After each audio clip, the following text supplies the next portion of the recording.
It was the longest, it was the loudest, and the greatest applause of the night. And it was not for President Obama. Instead, the nearly 2-minute standing ovation and applause was in honor of Army Ranger Corey Rensburg, who is from injuries from his 10th deployment. I was in the room.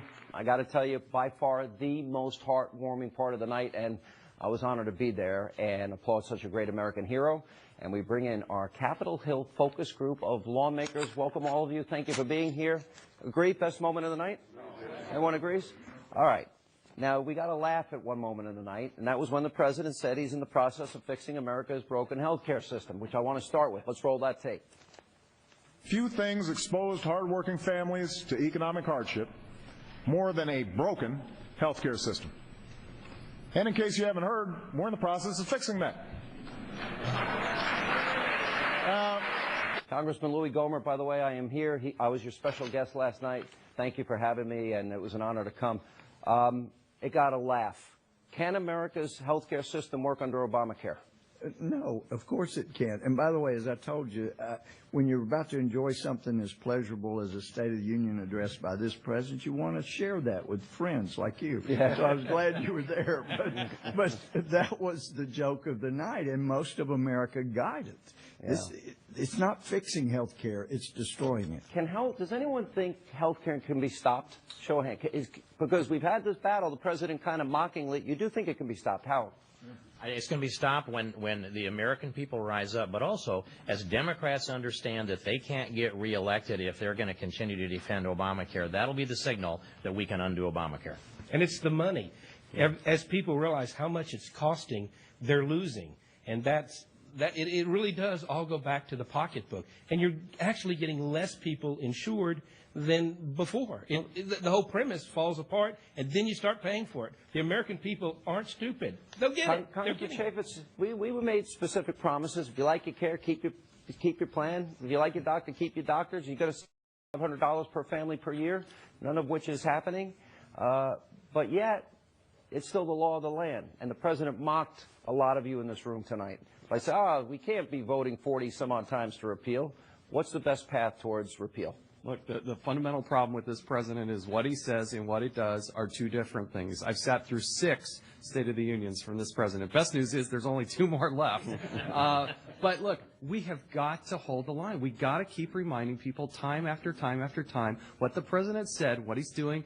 It's a lie. It's not true. It's not going to fix this. And America will hopefully wake up. Is it going to take the pain and the realization of higher premiums, losing your doctor, losing your care? Congresswoman, I know very early on, you were part of the repeal effort. Hasn't happened. You have you guys are in charge in the House, but not the Senate. You don't have the executive branch. So how do you do it? Well, I just want to give the American people hope that there are members of Congress here that aren't going to give up. We're going to stay on the repeal train because that's hurting Americans. We want health care to be better, and we want people's lives to be better. My guest last night was a young female physician who wrote me last month and said, let me tell you how patient care has changed under Obamacare.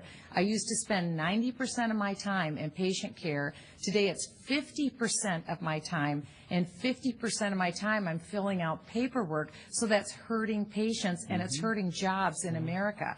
That's why she came. So because this is so bad, it's not reflective of what American health care is like, I know we're going to get rid of it. But with that said, Congressman Sessions, there seems to be a divide among Republicans. The words we use are establishment and Tea Party.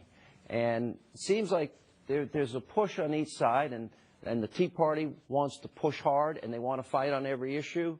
There seems to be a strategy evolving, though, among leadership that maybe we ought to just coast to the election, and Obamacare is going to help us keep the House and maybe get us the Senate. Is there a divide? Well, look, what we're after is to win the Senate and win back the House. The reason why we've made the progress that we have is exactly of the men and women that are in this room today. We hold the majority. The divide comes when people are not exactly sure what the truth is. And the truth is we have held President Obama accountable. Over 40 votes. We've repealed over $80 billion worth of Obamacare up to now. But it takes us to have the Senate to where then we can sustain a filibuster. Then we can sustain the things that are our agenda. And let's say we get the Senate. All right, so then we're told if the Republicans get the Senate, then we'll really be able to make change. Barack Obama's still president for 2 years. Then is the argument going to be, well, just give us until January 2017? Because I don't know, with $17 trillion in debt, $90 trillion in unfunded liabilities, and 50 million Americans on food stamps, if we can wait that long. Well, the bottom line is that we're in 2014 and we're at 2008 spending levels for discretionary dollars. Next year we'll be in 2015 and we'll be back to 2007 levels. Still $1 trillion in debt? Well, Still $1 trillion deficit? But you've got to reduce government spending. To be in 2016 and have 2006 discretionary spending levels is a victory, and that's what we told the American people we do. Now give us a Senate, we can make more progress. Congressman Burgess, you're from the great state of Texas. I talked to your governor. You're going to have a $13 billion surplus when you guys get back in session. You're in I guess, 2015. But you don't even have a state income tax. No. How are you able to accomplish that in Texas? Well, it's just never happened, and the people will not allow it. They won't elect anyone who would be for it. That's why it's on top of my list, because I'm not loved in New York anymore. That's exactly right. You might have heard about that. And I'm telling you, the gates are open wide for you to move to North Texas. We'd love to have you. You know, when the president talked about his job creation plan, I was thinking the whole time, why don't you say God bless Texas? Because without Texas, your job creation is zip. Yeah. You're from the great state of Wisconsin. Your governor, Republican governor, put in conservative principles, faced a recall. He had a huge, massive deficit. He's got a surplus. He's giving it back to the people of your state. $1 billion tax breaks now going to middle-class Wisconsin families. If you don't want to go to Texas, you can come to Wisconsin. But listen, I think the big Any issue, other bidding going on here? but on Obamacare, I think it's important that we're honest with the American people. If we're going to repeal it, we have to win elections. We're not going to be able to repeal it while we don't have the Senate. And we shut the... But even if you have the Senate, you think you can repeal it? Well, listen, we can put pressure on the president. No, listen, Harry Reid is stopping our bills. Let's put them on the president's desk. But one other thing, the president shut down the government. Would ever say that? No, but listen, we're going to try to put pressure on him. But listen, we got to be realistic too. The president shut down the government in October. That's not what Speaker Boehner said on Jay Leno. Funding stopped, right? Right. But Obamacare continued to roll out because they set it up to put the funding mechanism in mandatory spending. Yeah. So we have to change the law if we're going to be effective. And just one more point on the speech, Sean. The president's trying to be compassionate and reach out to middle-class Americans. He was talking about people who had lost their health insurance before Obamacare. He failed to mention all the people who have lost their health care because of Obamacare, and that was a problem. That's millions. All right, we got to take a break. We're going to come back, and we'll have much more with our focus groups of lawmakers, also including tonight their answers to your questions that you have been posting on Facebook and Twitter. Last month, more Americans stopped looking for a job than found one. Too many people are falling further and further behind because right now, the president's policies are making people's lives harder. Republicans have plans to close the gap. Plans that will focus on jobs first, without more spending, government bailouts, and red tape. Every day, we're working to expand our economy, one manufacturing job, nursing degree, and small business at a time. All right, that was Washington Congresswoman Kathy McMorris Rodgers delivering the Republican response to the President's State of the Union last night. And for some more GOP reaction, we turn it over once again to our panel of lawmakers. They were also at the State of the Union. Congresswoman Blackburn, Tennessee, good to see you. We know what's going to be told about all of you in this room in this election cycle. There's a war on women, that Republicans want dirty air and water. They want to throw Granny over the cliff. And income inequality. You don't want income inequality in America. What should the reaction be? How do you defend against what I would argue are predictable attacks? You know, I think what we keep the focus on is opportunity. We're the great opportunity party. And when you've got the president always talking about minimum wage, let's flip it. Let's talk about maximum wage and letting individuals earn as much as they can possibly earn. You just care about the rich. You know what they're going to say. You want individuals to have opportunity and children to dream big dreams and see those dreams come true. Could part of that argument be it's immoral to rob from our children with $17 trillion in debt? And Congressman Poe, the president said $9 trillion was irresponsible and unpatriotic. Now it's $17 trillion. Is there an argument to be made that we got to balance our budget? How many of you would support the penny plan, cutting 1 cent out of every dollar that Congress spends across the board? Anybody? You got in trouble after. Congressman Grimm. I'll get to you in a minute. Congressman Puff. I won't comment on that, but certainly when the president is not living in America. Yeah. He says one thing, and that's not the America he's talking about. The reason the economy's bad is because of his unilateral decision-making of issuing edicts from the White House, ignoring Congress, going his own way, becoming like Burger King, trying to have it his way without following the Constitution, which to him is just a mere suggestion. He's not living in America. He's saying things that are absurd. And, of course, the debt. He has helped create that debt, and now he wants to blame other people, the Republicans, for it. There are two great moments in the conservative movement, Ronald Reagan and the contract with America. Is there time, Congressman, for a five-item contract? The penny plan, energy, we'll be drilling, health care savings accounts, run down secure the border. Well, I think there is. In fact, I think the reason we took control of Congress in the 90s was in the fog of government. Republicans set up a beacon, a light, where if you believe in these principles, come this direction and it work. I think it's time for that again. And on the economy, look, spending cuts will get us about halfway back to a balanced budget. We need a strong economy. And I'll tell you, last night the starkest difference was when the president talked about tax reform. He wants to close tax loopholes to spend more. Republicans want to close tax loopholes to lower rates for everybody. Two things. Huge difference. But, and I'll go to you, Congressman, if I can, up in the top, Congressman Salmon. Two things come to my mind. One is you got to spend less, and the second thing is I see the success that we're talking about in Midland, Texas, unemployment 3%, North Dakota it's 2.6%. People are getting $100,000 a year jobs, and the growth's amazing. And last night the president was taking credit for the fact that we have so much oil and natural gas.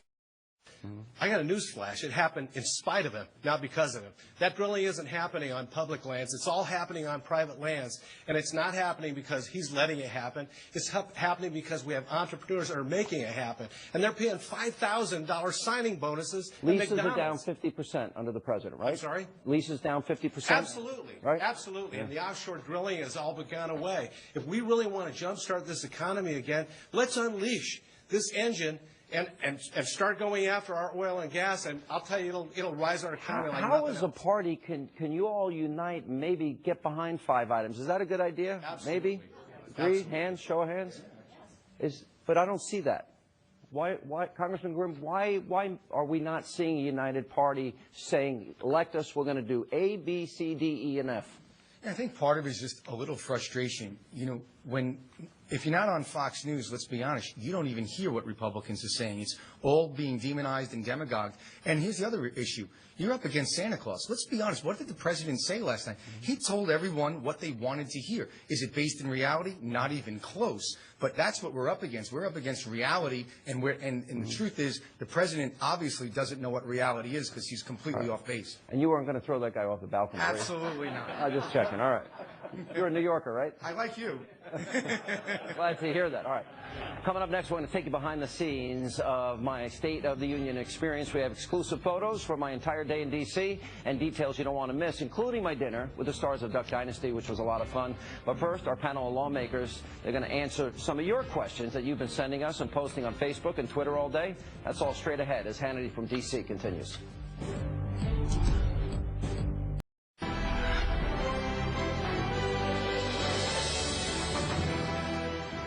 And welcome back to Hannity. Now, as we've been mentioning all throughout the show, we wanted you, our viewers, to be a part of our Capitol Hill focus group. And you've been sending questions via Twitter and Facebook with the hashtag AskSean. And out of the thousands of responses that we've gotten, the top 5 are these that you want the lawmakers to address. Number 1, when will you do your job?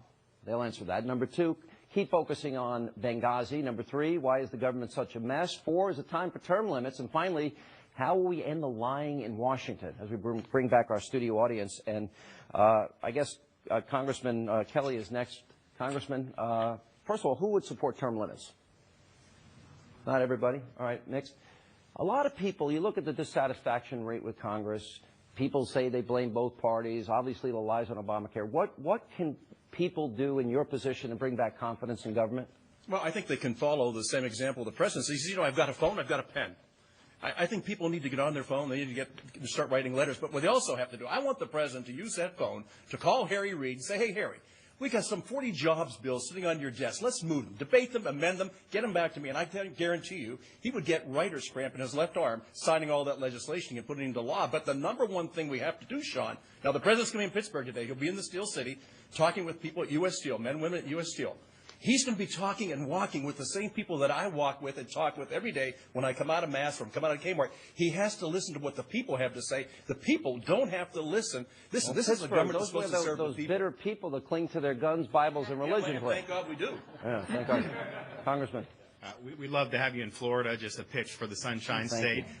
Look, I think what some of the voters see is a disconnect between Washington, a ruling class up here, and the rest of the country. You have millions of people who don't feel like they have any representation at all, a lot of taxpayers who feel their money is wasted. So some of these structural reforms, like term limits, like a balanced budget amendment, making sure Congress lives under the terms of the laws they pass, I think that would help give the American people some confidence. Are congressmen fighting, Republicans fighting too much amongst themselves? Does there need to, keep it simple, stupid? I always kind of, is it the 5-item agenda that maybe the American people need to hear? I remember Newt Gingrich, elect us, we'll do these 10 things. Is it time for something similar so that...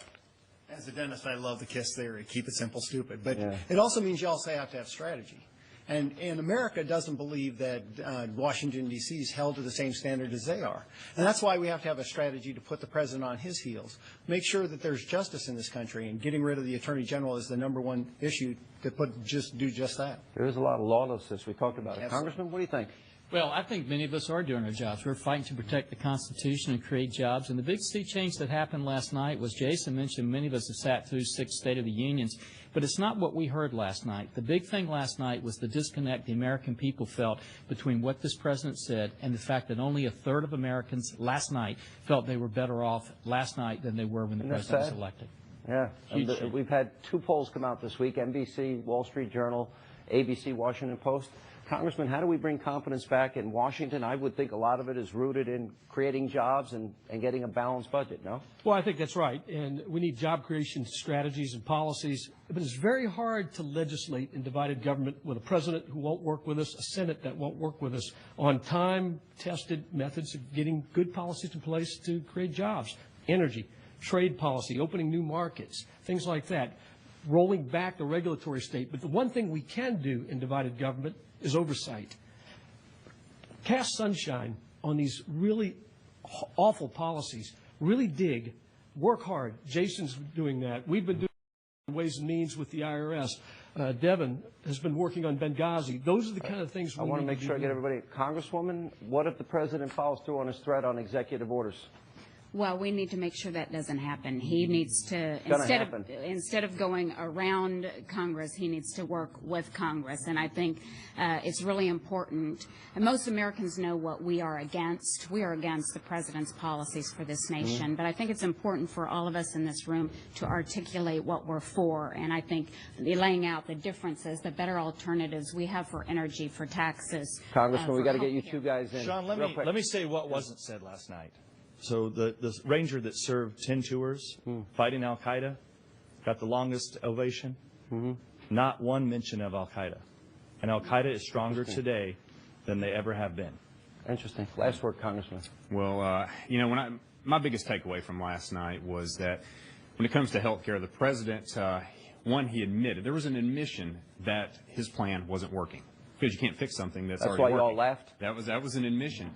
But the second point was the laughter and how the president mocked the American people who are going through so much pain and suffering. It is a real issue in the homes of the families that were watching last night. And he just laughed, and he created laughter about an issue that is so personal to the American people who have lost their insurance. It's not funny for the 6 million people that don't have insurance anymore. And he said you'd be able to keep your plan. I hope you guys can unite behind 5 strong issues and help change the country. Thank you all for coming. Appreciate it. And the American people I know do as well. It's great to hear from all of you. Thank you all. Now, when we come back, I'll take you behind the scenes with some of the photos that I snapped during my first trip to the State of the Union. I'll share all the details with you and some final comments coming up next.